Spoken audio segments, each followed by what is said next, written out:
من زيارة وزير الخارجية البيلاروسي إلى الجزائر.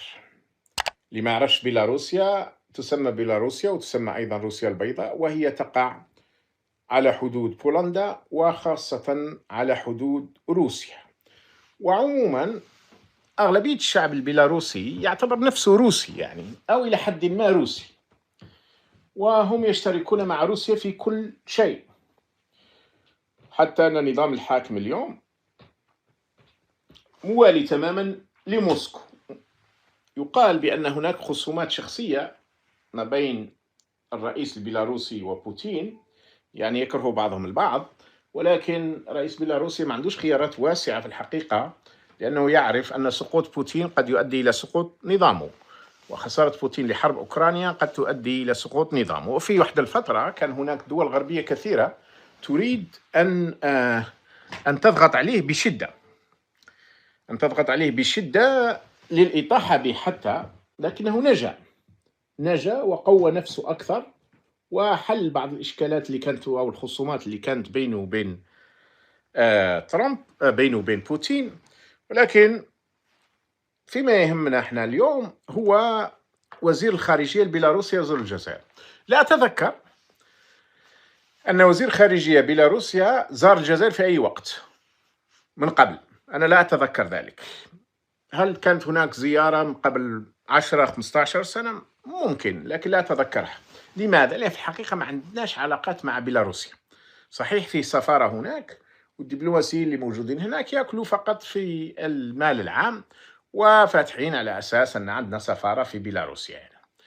لكن ما فيش علاقات، لأن علاقاتنا العسكرية مع روسيا، عسكرية متوسعة جدا مع روسيا، وبيلاروسيا هي نسخة مصغرة لروسيا. فقبل 2022 لم يكن هناك أي اهتمام ببيلاروسيا، لكن منذ أن غزا بوتين أوكرانيا وأصبح مع الوقت طال هذا الغزو وطالت وامتدت هذه الحرب، أصبحت روسيا بحاجة إلى بيلاروسيا. تخيلوا أنه إحنا كثيرا ما نذكر من أن كوريا الشمالية وإيران تدعم روسيا عسكريا، يعني بالأسلحة، وكوريا الشمالية تدعم بالأسلحة وبالرجال، لكن بيلاروسيا تدعم أيضا بالأسلحة وبالرجال.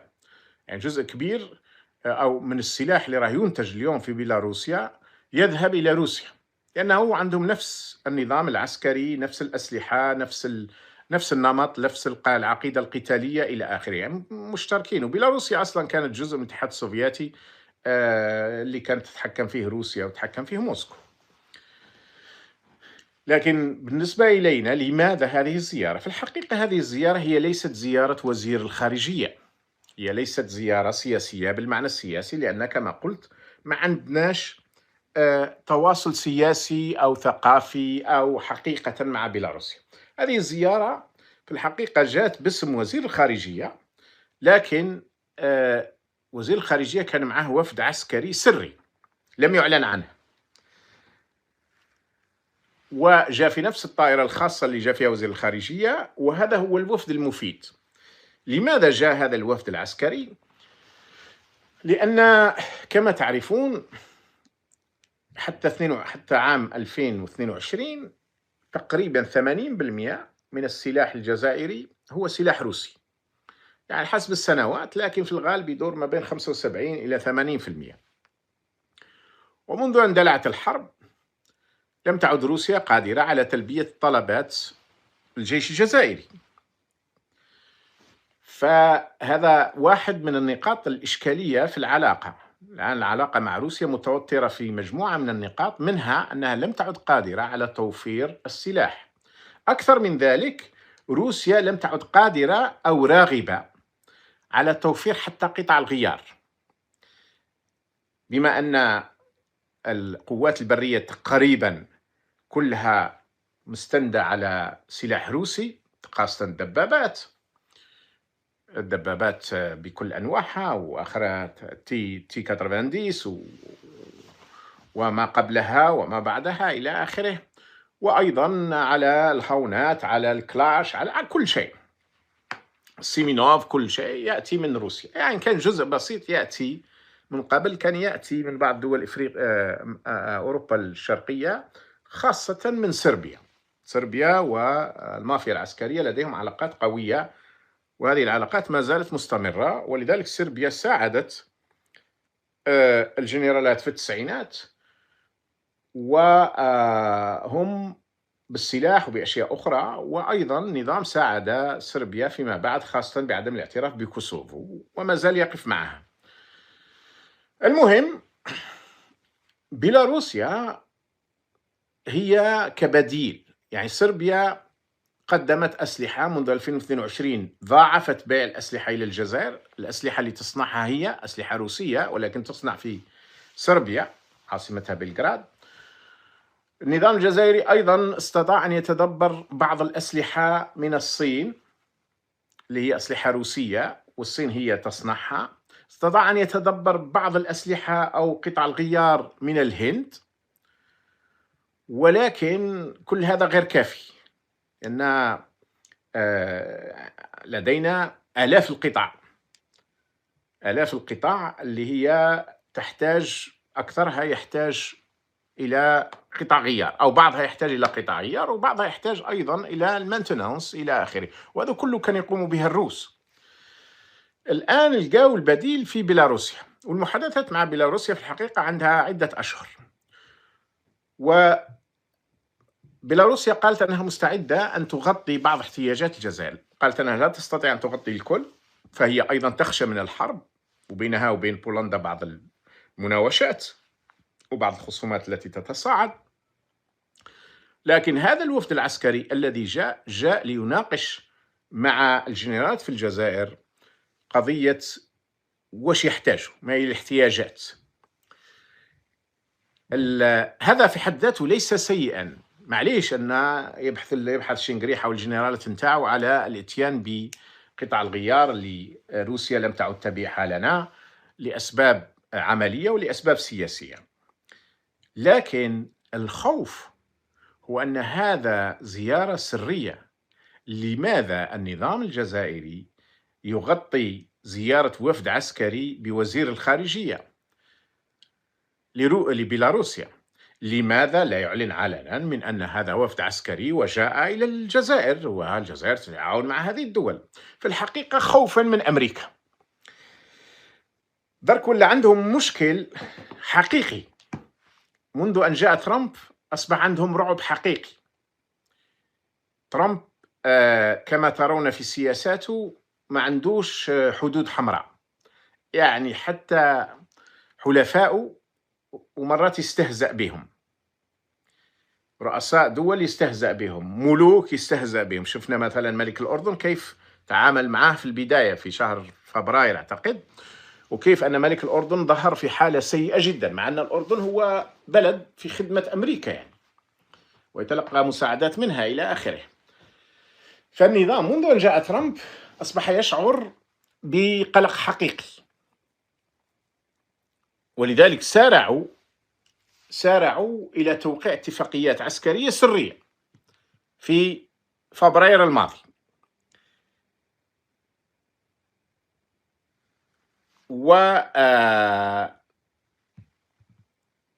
أيضا وهذه راهي أغلبها سرية، لم تخرج هذه الاتفاقات.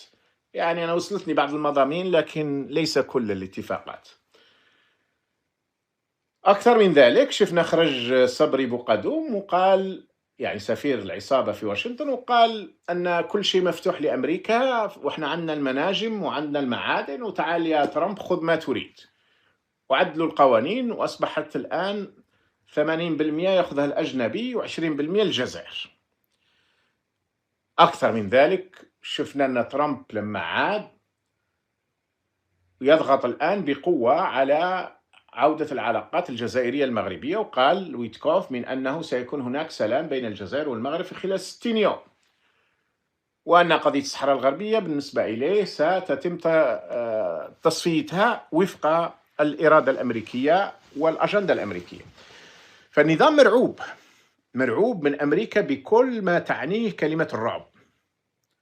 بالمناسبة هذا الرعب خلى روسيا وخلى الصين وحتى دول أخرى، لكن خاصة هذه الدولتين، تنظر بكثير من الاحتقار للنظام الجزائري.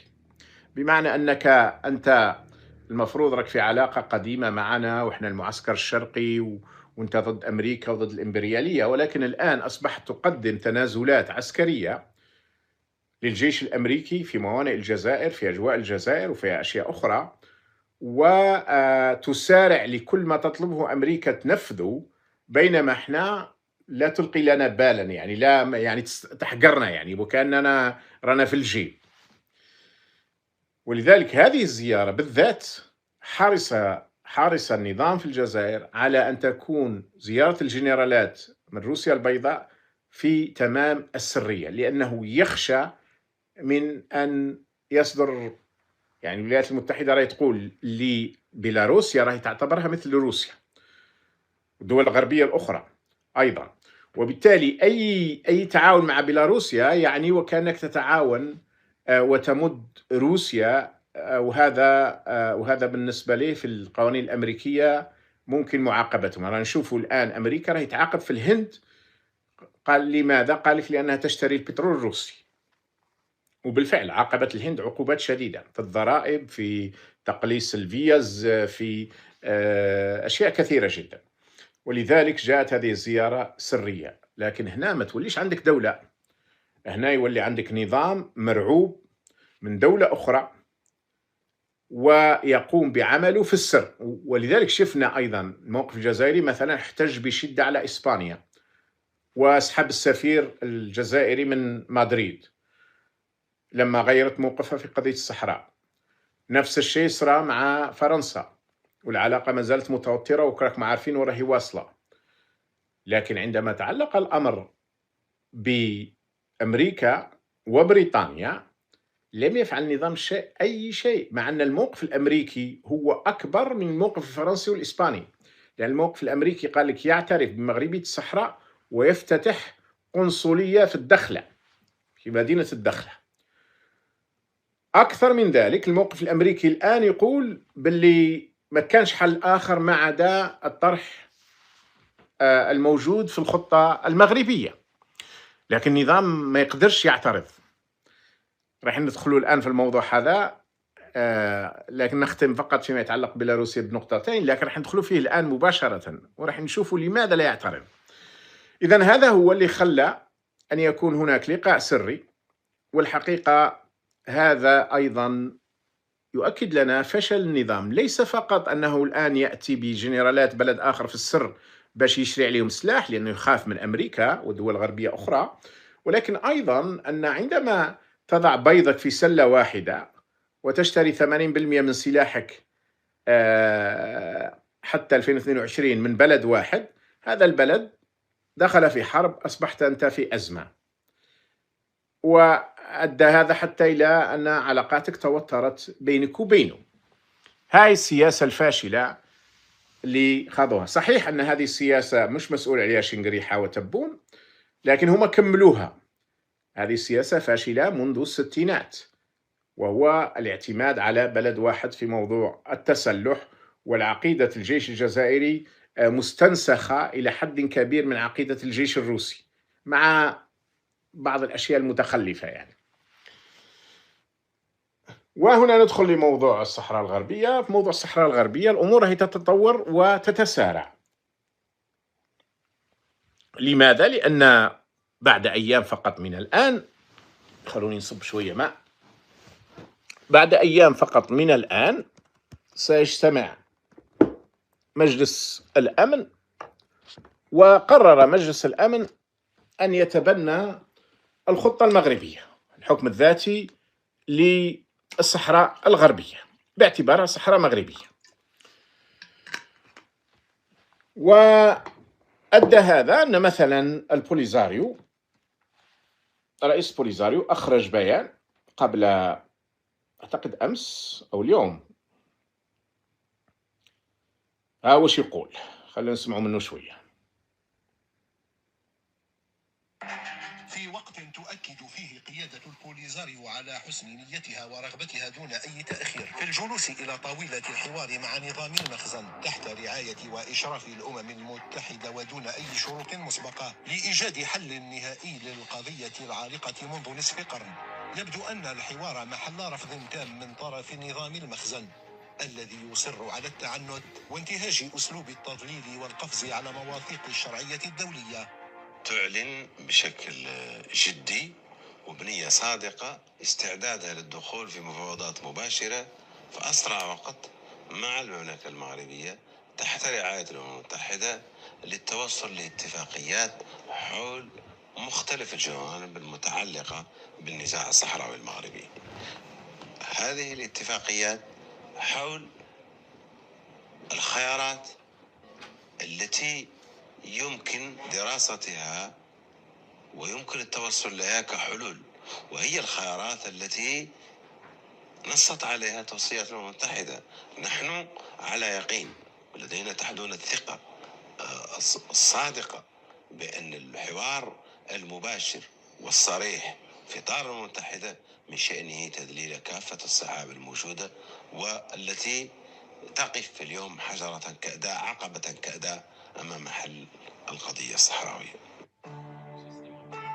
وفي مقابل حسن النية والدعوة إلى حوار جاد وفي أقرب وقت يواصل الشعب الصحراوي مسيرة الكفاح والتحرير والتشبث بتقرير المصير والأرض التي لا يمكن التنازل عن أي شبر منها. يواصل نضاله السياسي العسكري والدبلوماسي وحتى الحقوقي من خلال المحاكم الدولية لكشف وتجريم مختلف صور الانتهاكات المرتكبة في حقه من طرف نظام المخزن. كفاح وطني يتم على كافة الجبهات، الجبهة السياسية في الأراضي المحتلة، على الجبهة العسكرية ما يقوم به التحرير الشعبي، على الجبهة الدبلوماسية ببعثاتنا في الخارج وباتصالاتنا بالدول سواء الأعضاء في مجلس الأمن أو غير الأعضاء في مجلس الأمن، بالعمل الصحفي، بالعمل في المحاكم ومساحات الترافع الدولية. نحن على ثقة بأنه الشعب الصحراوي بصموده لمدة 50 سنة أعطى الدليل المادي الملموس بأنه لا يمكن القفز على حقوقه ولا يمكن نسيانها ولا يمكن نكرانها، وبأن لا حل أمام قضية الصحراء إلا ما يفرضه القانون الدولي والشرعية الدولية، وإلا ما يرضاه الشعب الصحراوي الذي هو المالك الوحيد والحصري. هذا حديث لمسؤول كبير في البوليزاريو مع ما يسمى بقناة النهار، لعلكم استمعتوا لأهم ما جاء فيه. المهم أن البوليزاريو غاضبة جدا، وأيضا بعثت برسالة إلى رئيس مجلس الأمن اللي هو اليوم الممثل الروسي، وقالت له بأن احنا لا نقبل الطرح أو اللائحة، مشروع اللائحة اللي راهي معروضة الآن على مجلسكم من طرف صاحب القلم في هذه القضية هي الولايات المتحدة، فهي ترفض ما يقترحه الأمريكان. البوليزاريو بطبيعة الحال، هذه شهادة يعني يلقى بها الله، أن البوليزاريو لا تملك من أمرها شيء. البوليزاريو اللي يقول لهم ماذا يفعلون ولا يفعلون هم الجماعة في هرم السلطة العسكرية، وتحديدا تديرهم المخابرات. الضابط اللي كان معي في سفارة ليبيا ما بين 91 و 94 واسمه حسن بن ناصر، حدثتكم عليه ممكن مرتين أو ثلاثة في ملفات أخرى، أقسم لي بأنه في الثمانينات عندما كان ملازم أول كان ليتنا، بأنه هو كان ضمن الوفد العسكري المصغر، كان واحد من الوفد اللي يدير البوليزاريو ويقول لهم وش تديروا وش ما تديروش، وكانوا 5 أو 6 ضباط، هو واحد منهم. أعتقد أنهم كانوا برئاسة رائد آنذاك. هذه في منتصف الثمانينات، هذه فقط كإضافة يعني. ولما نعرف بأن المال اللي يروح للبوليزاريو هو من خزينة الجزائر، سواء للسفارات والقنصليات اللي موجودة للبوليزاريو أو لجبهة الجمهورية العربية الصحراوية، إذا بعض الدول معترفة بالبوليزاريو بأن عندهم جمهورية، وبعض الدول معترفة فقط بالبوليزاريو، سواء كانت كمكاتب للبوليزاريو أو سفارات للجمهورية الصحراوية، فهذا كل مال يذهب من الخزينة الجزائرية. الدخل نتاع المسؤولين نتاع البوليزاريو، الرئيس والوزراء والولاة وإلى آخره، هم عندهم حكومة، لكنها حكومة في تندوف، يعني هي تحكم في تندوف، مخيمات تندوف، هذه تروح من الجزائر. السيارات، السلاح إلى آخره تروح من الجزائر. قبل أيام القذافي كان جزء من المال يبعث به القذافي، لكن منذ أن سقط نظام القذافي، حتى قبل أن يسقط في الحقيقة، سحب نفسه، يعني تقريبا من 2005-2006 انسحب القذافي من قضية الصحراء. فالتمويل كله والتدريب والسلاح والأرض كلهم من عندنا، من الجزائر. ما الذي يؤكد ذلك؟ يؤكد ذلك أنه كلما اعترفت الدولة بالخطة المغربية فإن الاحتجاج الرئيسي والأساسي يخرج من الجزائر. شفنا سحب السفير الجزائري من إسبانيا، سحب السفير الجزائري من فرنسا والخصومات معهم، ومن أماكن أخرى ودول أخرى ربما أقل أهمية. هذا أكد في الحقيقة، هذا أكد من أن القضية هي قضية النظام الجزائري، وإلا لماذا تسحب أنت سفيرك وتقطع علاقاتك مع إسبانيا؟ ما هي هذه قضية خارجية مش تاعك. لكن في قضية إسبانيا وفي قضية فرنسا كمثالين حساسين قطعت علاقات، بل أن المافيا العسكرية اللي متحكمة في الجزائر اليوم، كثير من الدول اللي تمد لهم مساعدات هي مبنية على موقفهم من الصحراء الغربية. إذا كانوا مع الموقف اللي تدعموا المافيا العسكرية فهم يقدموا لها أموال ويقدموا لها مساعدات ويقدموا لها أشياء. إذا ما كانوش مع الموقف أو تغير موقفهم يحبسوا لهم أي دعم، وهذا حدث مع كينيا مثلا ومع دول أخرى. لأني شفت أن واحد وهو متحدث غير رسمي باسم المافيا العسكرية، وهذا المتحدث غير الرسمي سموه، يعني نشوف وراه واش كتب، المفروض أن راهي لدي هنا، يسموه عبد العزيز رحابي. عبد العزيز رحابي كتب وقال ما معناه، لخصكم، هو مقال شوية طويل، لكن قال لك بأن الصحراء الغربية ودبلوماسية الصفقات التي ينتهجها ترامب، فراح قال لك بأن أمريكا تريد أن تحل الطريقة على طريقة ترامب كما فعل في الشرق الأوسط إلى آخره، لكن في النهاية أن هذا الأمر لن يمضي في منطقتنا، لأن هناك شعب وشعب صحراوي وهناك البوليزاريو وهم سيواجهون ذلك إلى آخره. وقال لك بأن أمريكا تريد أن تقول بأن الصراع هو ما بين الجزائر والمغرب، وهذا ليس صحيح، إنها قضية استعمار وتقرير مصير.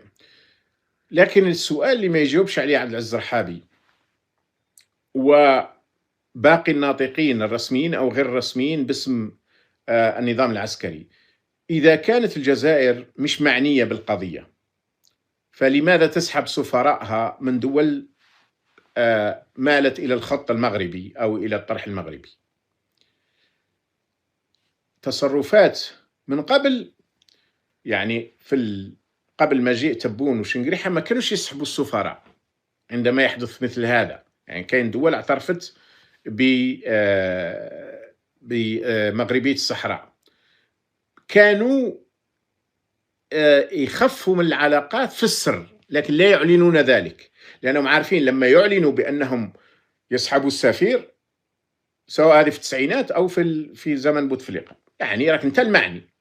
ما معنى أن تسحب سفيرك عندما تتخذ دولة موقف من قضية خارجية؟ معنى هذه القضية تعنيك مباشرة يعني. والحقيقة أنه لما جاء تبون وشنقريحة تبنوا تماما قضية الصحراء الغربية، بحيث أصبحت هي الركيزة الأولى للسياسة الخارجية. من قبل كانت موجودة في السياسة الخارجية وكانت أحيانا تكون هي الأولى، لكن مش دائما هي الأولى. لكن منذ ما جاء شنقريحة بالنسبة لي هذه قضية مهمة جدا. أنا شرحتها عدة مرات وقلت أن قضية الصحراء بالنسبة لشنقريحة هي قضية مهمة جدا. من جهة يخوف الشعب الجزائري، بأننا في خطر وعندنا عداوة مع المغرب إلى آخره. من جهة أخرى ينهب من المال العام ما يشاء على أساس أننا عندنا عدو سنواجهه بسبب الصحراء الغربية وأسباب أخرى وأسباب أخرى. لكن هام سببين رئيسيين. فلما منذ أن جاء، والحق هذا مش موقف تبون تبون يتبع فقط، يعني في الموضوع تاع الصحراء الغربية قالوا له أنت ما تدخلش روحك نهائيا، احنا نقول لك واش دير. فشنقريحة بسياسته وبأخطائه خلى العالم جميعا يفهم بأن هذه القضية له هي قضية النظام الجزائري، وإلا ما كان يتصرف بهذه التصرفات غير. وهذه اللي ما يجاوبش عليها الناطق غير الرسمي باسم المافيا العسكرية اللي هو عبد العزيز الرحابي، اللي راه مازال ينتظر أن يكون رئيس وزراء، راه في لا ريزيرف لا ريبوبليك ما يسموها، في الاحتياط، ما يقدرش يجاوب على هذه. ثم يقول لك أن الموضوع هذا أن باريس هي العقل المدبر والمادي لخطة الاستقلال الذاتي المغربية، وأنها تعمل في الوقت الراهن على تعديلها لتجعلها قابلة للقراءة على غرار نموذج كاليدونيا الجديدة.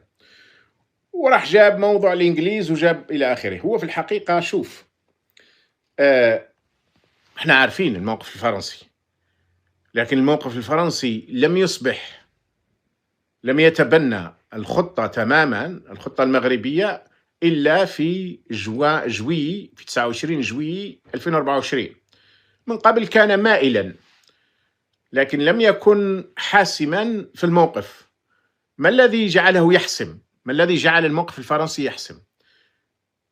وقبل الموقف الإسباني، وقبلهما الموقف الأمريكي، وما بينهما الموقف الألماني والصيني، وما بعدهما الموقف الإنجليزي البريطاني والروسي. الروسي هو آخر المواقف اللي حسموا الموضوع وتبنوا الطرح المغربي بشكل أو بآخر. ما الذي جعل هؤلاء الدول، هذه الدول الكبرى 5 أعضاء في مجلس الأمن زائد إسبانيا وألمانيا وزائد أخرين، أمس مثلا بلجيكا تبنت الطرح المغربي، آخر اللي تبناه الطرح المغربي بلجيكا أمس، والآن تقريبا كل الدول الأوروبية تبنت الطرح المغربي. ما الذي جعلهم يتبنوا الطرح المغربي؟ في الحقيقة لما شافوا بأن النظام مع وصول شنقريحة وتبون تبنى قضية الصحراء الغربية كقضية رئيسية أولى له، لكن لما جاوا يشوفوا هذا النظام لقاوه نظام متهالك، نظام ضعيف، نظام متصارع، نصف الجنرالات في السجون، الخصومات متتالية. يعين لك جنرال اليوم مثل ناصر الجن، عينوه في جوان 24 وأطاحوا به في ماي 25 وعقبوه للفينقة تاع التعذيب بعد ذلك حتى ولا هارب ولا إلى آخره. نفس الشيء مع جبار مهنا، نفس الشيء مع قائد القوات البرية، نفس الشيء مع قائد الدرك كأمثلة. فهم الدول الأخرى تراقب تصرفات نظام الحكم، فلقاوه نظام حكم ضعيف متصارع،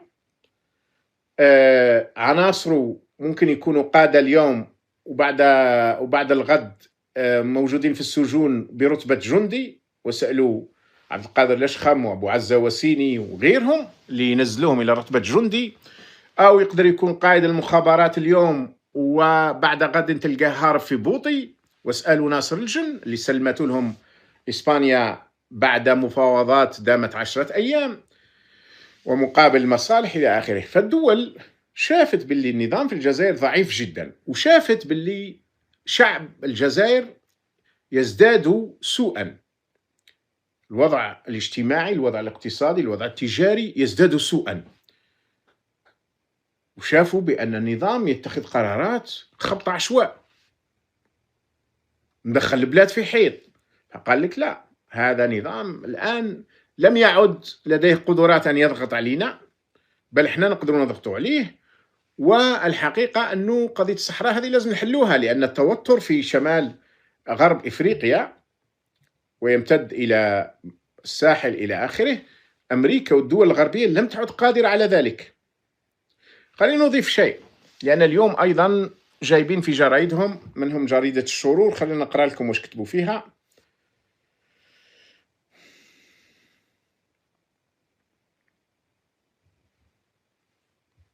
آخر ما نشرته جريدة الشرور سموها هم الشروق،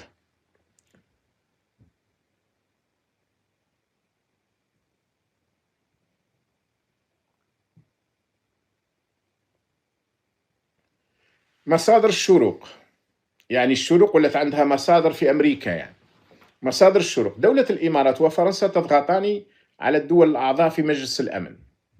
الدولتان تمارسان الضغط لتأييد مقترح فرض السيادة المغربية على الصحراء الغربية.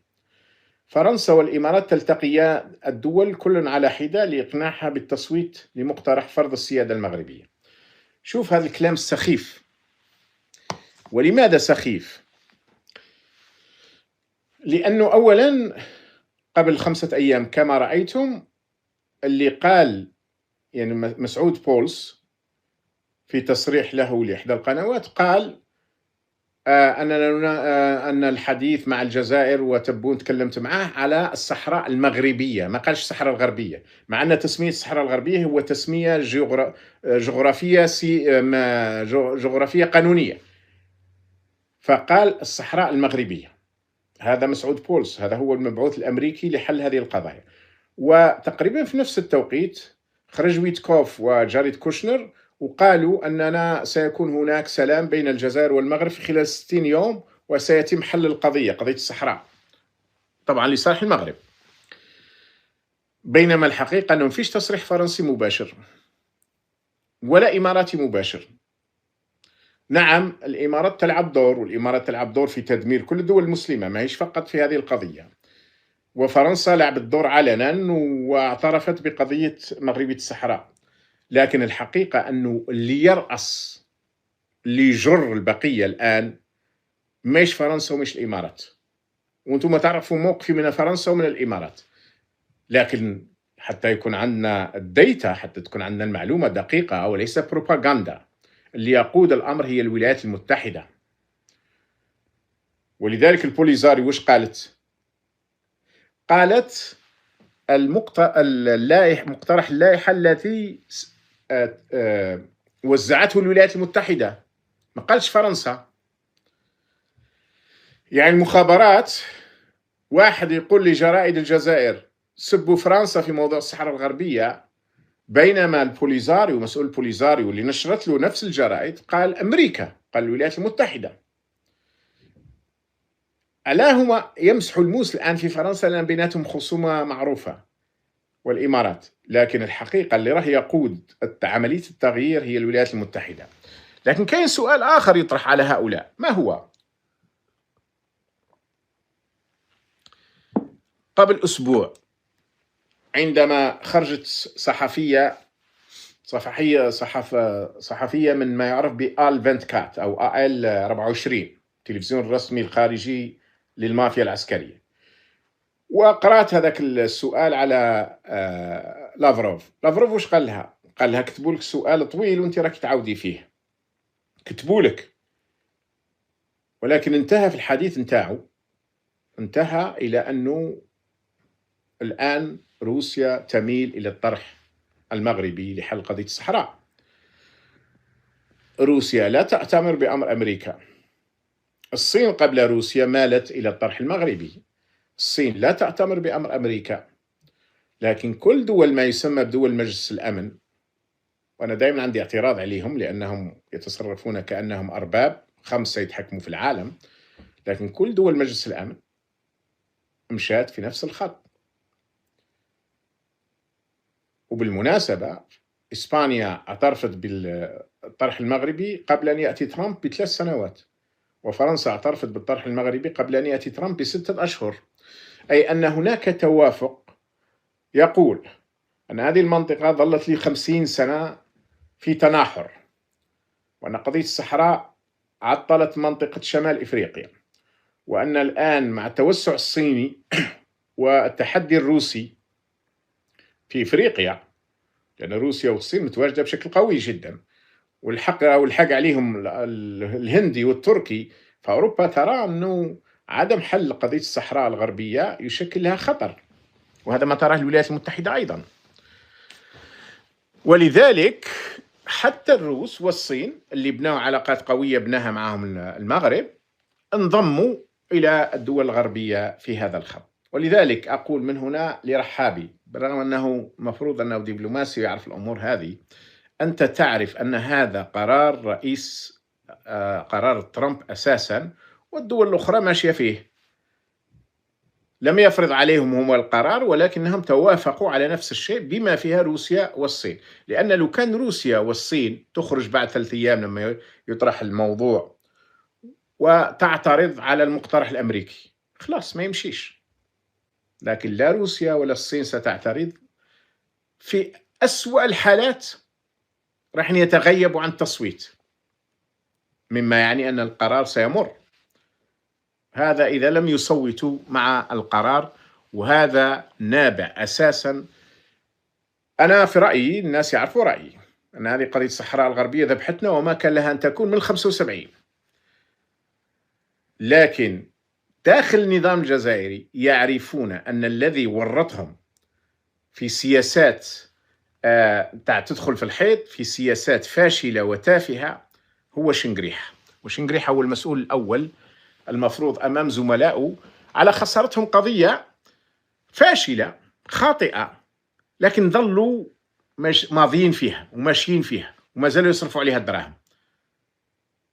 شنقريحة هو اللي جاب فاغنر إلى مالي، والآن فاغنر والجيش الروسي خطر على الجزائر. وشنقريحة هو الذي صعد بدرجة كبيرة وخرج يهدد عدة مرات، أعطى للنظام المغربي دفعة لكي يمضي بقوة في موضوع أنه يقنع الآخرين بمغربية الصحراء. هذه الحقائق بكل أسف وألم. والحقيقة أننا كشعب جزائري من مصلحتنا أن تنتهي هذه القضية. وأنا أقول هذا الكلام، هذا لا يعني أن هذه القضية حتما ستحل في 60 يوم، لكن الحقيقة اللي ما فيهاش نقاش أن النظام في الجزائر، المافيا العسكرية، هزمت هزيمة النكراء في هذه القضية. وكونهم أنهم يجيبوا كلمات في الشروق أو يخرجوا ناس، هذا عبد العزيز رحابي، أو يخرجوا بعض الناس يحطوا منشورات إلى آخره، هذا يعني أمريكا راح تقرأ لك وش يكتب في الشروق ولا وش يكتب في النهار، كلام فارغ. لأنها آخر ما كتب أيضا على قناة النهار، قناة العار هذه، مصادر النهار: أعضاء مجلس الأمن يتعرضون إلى ضغوطات كبيرة في قضية الصحراء الغربية. الضغوطات مارستها فرنسا والإمارات للتصويت على مشروع يتضمن سيادة المغرب. يعني نفس المصدر اللي يكلم الشروق كلم النهار. هو معروف المصدر هذا شكون. معروف أن المخابرات هي اللي تقول لكم تكتبوا في هذا الموضوع، لأن إذا كنتم في المواضيع الداخلية وتخافوا تكتبوا، فما بالك في المواضيع الخارجية. هذا معروف لكل الناس ومعروف للجزائريين بشكل واضح. نفس الشيء صار مع فرنسا، والعلاقة ما زالت متوترة وكراكم عارفين وراهي واصلة. لكن عندما تعلق الأمر بأمريكا وبريطانيا لم يفعل النظام أي شيء، مع أن الموقف الأمريكي هو أكبر من الموقف الفرنسي والإسباني. لأن الموقف الأمريكي قال لك يعترف بمغربية الصحراء ويفتتح قنصلية في الدخلة، في مدينة الدخلة. أكثر من ذلك، الموقف الأمريكي الآن يقول باللي ما كانش حل آخر ما عدا الطرح الموجود في الخطة المغربية، لكن النظام ما يقدرش يعترض. راح ندخلوا الآن في الموضوع هذا، لكن نختم فقط فيما يتعلق بيلاروسيا بنقطتين، لكن راح ندخلوا فيه الآن مباشرة وراح نشوفوا لماذا لا يعترض. إذن هذا هو اللي خلى أن يكون هناك لقاء سري. والحقيقة هذا أيضا يؤكد لنا فشل النظام، ليس فقط أنه الآن يأتي بجنرالات بلد آخر في السر باش يشري عليهم سلاح لأنه يخاف من أمريكا ودول غربية أخرى، ولكن أيضا أن عندما تضع بيضك في سلة واحدة وتشتري 80% من سلاحك حتى 2022 من بلد واحد، هذا البلد دخل في حرب، أصبحت أنت في أزمة. وأدى هذا حتى إلى أن علاقاتك توترت بينك وبينه. هاي السياسة الفاشلة اللي خاضوها. صحيح أن هذه السياسة مش مسؤول عليها شنقريحة وتبون، لكن هم كملوها. هذه السياسة فاشلة منذ الستينات، وهو الاعتماد على بلد واحد في موضوع التسلح، والعقيدة الجيش الجزائري مستنسخة إلى حد كبير من عقيدة الجيش الروسي، مع بعض الأشياء المتخلفة يعني. وهنا ندخل لموضوع الصحراء الغربية. في موضوع الصحراء الغربية الأمور هي تتطور وتتسارع. لماذا؟ لأن بعد أيام فقط من الآن، خلوني نصب شوية ماء، بعد أيام فقط من الآن سيجتمع مجلس الأمن، وقرر مجلس الأمن أن يتبنى الخطة المغربية، الحكم الذاتي للصحراء الغربية باعتبارها صحراء مغربية. وأدى هذا أن مثلا البوليزاريو، رئيس بوليزاريو، أخرج بيان قبل أعتقد أمس أو اليوم. وش يقول؟ خلينا نسمعوا منه شوية. في وقت تؤكد فيه قيادة البوليزاريو على حسن نيتها ورغبتها دون أي تأخير في الجلوس إلى طاولة الحوار مع نظام المخزن تحت رعاية وإشراف الأمم المتحدة ودون أي شروط مسبقة لإيجاد حل نهائي للقضية العالقة منذ نصف قرن، يبدو أن الحوار محل رفض تام من طرف نظام المخزن الذي يصر على التعنت وانتهاج أسلوب التضليل والقفز على مواثيق الشرعية الدولية. تعلن بشكل جدي وبنية صادقة استعدادها للدخول في مفاوضات مباشرة في أسرع وقت مع المملكة المغربية تحت رعاية الأمم المتحدة للتوصل لاتفاقيات حول مختلف الجوانب المتعلقة بالنزاع الصحراوي المغربي. هذه الاتفاقيات حول الخيارات التي يمكن دراستها ويمكن التوصل لها كحلول، وهي الخيارات التي نصت عليها توصيات الأمم المتحدة. نحن على يقين ولدينا تحدون الثقة الصادقة بأن الحوار المباشر والصريح في إطار الأمم المتحدة من شأنه تذليل كافة الصعاب الموجودة والتي تقف في اليوم حجرة كأداء، عقبة كأداء أمام حل القضية الصحراوية. وفي مقابل حسن النية والدعوة إلى حوار جاد وفي أقرب وقت، يواصل الشعب الصحراوي مسيرة الكفاح والتحرير والتشبث بتقرير المصير والأرض التي لا يمكن التنازل عن أي شبر منها. يواصل نضاله السياسي، العسكري والدبلوماسي وحتى الحقوقي من خلال المحاكم الدولية لكشف وتجريم مختلف صور الانتهاكات المرتكبة في حقه من طرف نظام المخزن. كفاح وطني يتم على كافة الجبهات، الجبهة السياسية في الأراضي المحتلة، على الجبهة العسكرية ما يقوم به جيش التحرير الشعبي، على الجبهة الدبلوماسية ببعثاتنا في الخارج وباتصالاتنا بالدول، سواء الأعضاء في مجلس الأمن أو غير الأعضاء في مجلس الأمن، بالعمل الصحفي، بالعمل في المحاكم ومساحات الترافع الدولية. نحن على ثقة بأنه الشعب الصحراوي بصموده لمدة 50 سنة أعطى الدليل المادي الملموس بأنه لا يمكن القفز على حقوقه ولا يمكن نسيانها ولا يمكن نكرانها، وبأن لا حل أمام قضية الصحراء إلا ما يفرضه القانون الدولي والشرعية الدولية، وإلا ما يرضاه الشعب الصحراوي الذي هو المالك الوحيد والحصري. هذا حديث لمسؤول كبير في البوليزاريو مع ما يسمى بقناة النهار، لعلكم استمعتوا لأهم ما جاء فيه. المهم أن البوليزاريو غاضبة جدا، وأيضا بعثت برسالة إلى رئيس مجلس الأمن اللي هو اليوم الممثل الروسي، وقالت له بأن احنا لا نقبل الطرح أو اللائحة، مشروع اللائحة اللي راهي معروضة الآن على مجلسكم من طرف صاحب القلم في هذه القضية هي الولايات المتحدة، فهي ترفض ما يقترحه الأمريكان. البوليزاريو بطبيعة الحال، هذه شهادة يعني يلقى بها الله، أن البوليزاريو لا تملك من أمرها شيء، البوليزاريو اللي يقول لهم ماذا يفعلون ولا يفعلون هم الجماعة في هرم السلطة العسكرية، وتحديدا تديرهم المخابرات.